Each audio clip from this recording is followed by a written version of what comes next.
In today's video, I'm doing a dip technique on a wood star. I wanted to do something red, white, and blue for the 4th of July, and I'm just going to trace my star on my surface so that I know where to put the paint down and to make sure that I have enough paint to cover the star completely when I dip it. And so what I'm planning on doing is a red and blue base and then adding some white stars on top. I also have a set of wood coasters that I'm also going to paint. Both my red and my blue paint are mixed with Sargent Art Gloss Medium and water. Once I had my paint poured, I just used my stir sticks a little bit to smooth it out and make sure that I had paint over that entire star.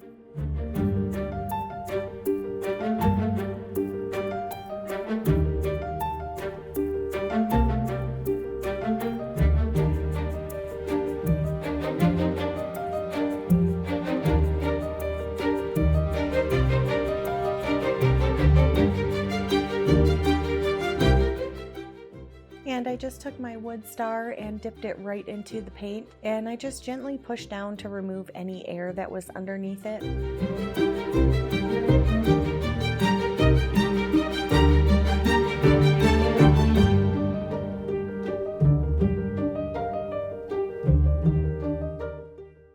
And then I also did the same thing with my wood circles. I just dipped them right into the leftover paint that was on my surface.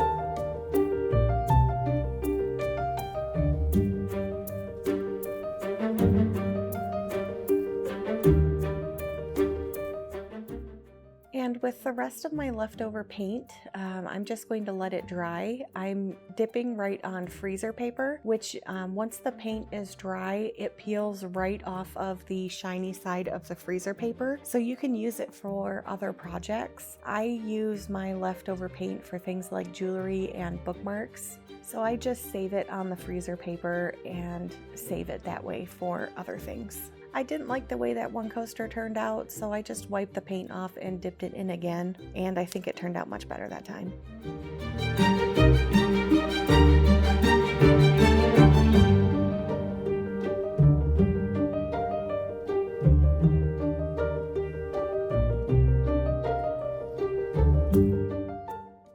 Once my star was all dry, I just took some stencils and some white paint and stenciled in some stars. I found out the hard way that this was not very easy. I did not have a stencil with a lot of stars on it, so I think I need to buy one next time for something like this. Some of my stencils just had individual stars, so I ended up taking a white colored pencil and just individually drawing them on my star, and it was just difficult. And then painting on the stars after was just not as easy as what I've done in the past with taking paint and a spatula and just going right over a large stencil on my design.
but there are much easier ways to do this.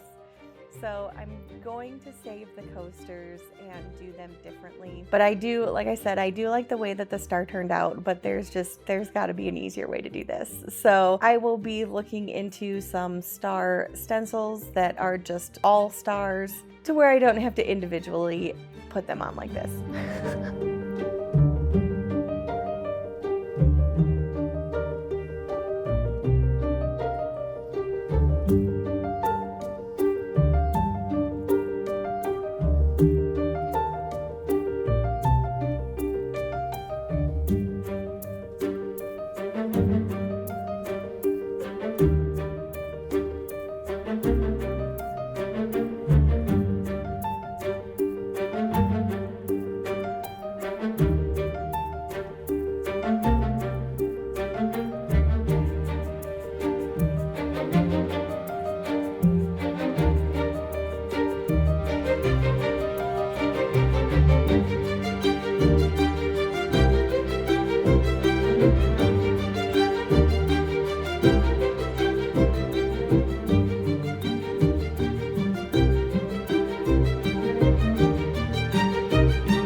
So if you celebrate, I hope you have a nice 4th of July weekend. It is very, very hot where I live, so I will be staying inside and painting and enjoying the nice air conditioning. But let me know what you think about this in the comments below, and if you like this idea for a stencil design for a red, white, and blue pattern. Don't forget to subscribe to my channel and hit that bell for notifications. I do put out 3 videos a week, and I just want to say thank you all for watching, and I'll see you in the next one.